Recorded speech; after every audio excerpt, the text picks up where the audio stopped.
Bilangan 6. Hukum mengenai kenaziran. Tuhan berfirman kepada Musa, "Berbicaralah kepada orang Israel dan katakanlah kepada mereka, apabila seseorang laki-laki atau perempuan mengucapkan nazar khusus, yakni nazar orang nazir untuk mengkhususkan dirinya bagi Tuhan, maka haruslah ia menjauhkan dirinya dari anggur dan minuman yang memabukkan. Jangan minum cuka anggur atau cuka minuman yang memabukkan, dan jangan meminum sesuatu minuman yang dibuat dari buah anggur, dan jangan memakan buah anggur, baik yang segar maupun yang kering. Selama waktu kenazirannya, janganlah ia makan sesuatu apapun yang berasal dari pohon anggur, dari bijinya sampai kepada pucuk rantingnya.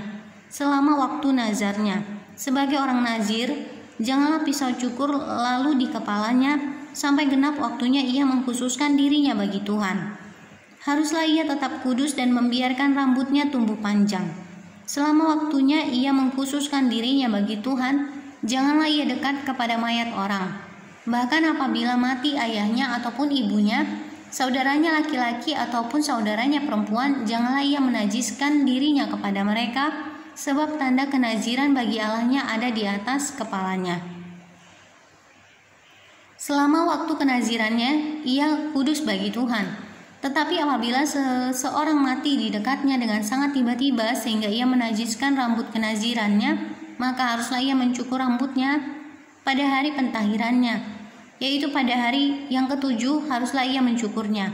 Pada hari yang ke-8 haruslah ia membawa 2 ekor burung tekukur atau 2 ekor anak burung merpati kepada imam ke pintu kemah pertemuan. Maka haruslah imam mengolah yang seekor menjadi korban penghapus dosa dan yang lain menjadi korban bakaran, dan mengadakan pendamaian bagi dia, oleh karena dia telah berdosa dengan berada dekat mayat.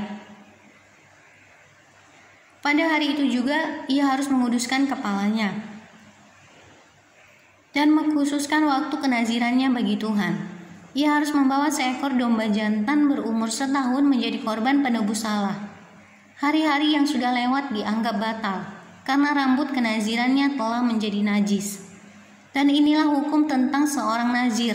Apabila waktu kenazirannya genap, ia harus dibawa ke pintu kemah pertemuan, dan ia harus mempersembahkan sebagai persembahannya kepada Tuhan seekor domba jantan berumur setahun yang tidak bercela untuk korban bakaran, dan seekor domba betina berumur setahun yang tidak bercela untuk korban penghapus dosa, dan seekor domba jantan yang tidak bercela untuk korban keselamatan. Juga sebaku roti yang tidak beragi, yakni roti bundar dari tepung yang terbaik yang diolah dengan minyak, dan roti tipis yang tidak beragi diolesi dengan minyak, serta dengan korban sajian dan korban-korban curahannya. Lalu haruslah imam membawa semuanya itu ke hadapan Tuhan dan mengolah korban penghapus dosa dan korban bakarannya. Domba jantan itu haruslah diolahnya sebagai korban keselamatan bagi Tuhan, beserta sebaku roti yang tidak beragi itu. Juga haruslah imam mengolah korban sajian dan korban curahannya. Maka haruslah orang nazir itu mencukur rambut kenazirannya di depan pintu kemah pertemuan, lalu mengambil rambut kenazirannya itu dan melemparkannya ke dalam api yang dibawa korban keselamatan. Imam haruslah mengambil paha depan domba jantan itu sesudah dimasak, dan 1 roti bundar yang tidak beragi dari dalam bakul dengan 1 roti tipis yang tidak beragi, lalu meletakkannya ke atas telapak tangan orang nazir itu. Setelah orang ini mencukur rambut kenazirannya, kemudian haruslah imam menunjukkan semuanya itu ke hadapan Tuhan sebagai persembahan unjukan. Semuanya itu menjadi bagian kudus bagi imam, beserta dada persembahan unjukan dan beserta paha persembahan khusus. Sesudah itu barulah boleh orang nazir itu minum anggur. Itulah hukum tentang orang nazir yang menazirkan persembahannya kepada Tuhan berdasarkan kenazirannya, belum dihitung apa yang ia mampu mempersembahkan di samping itu.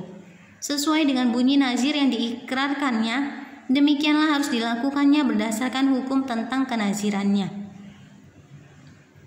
Ucapan berkat imam.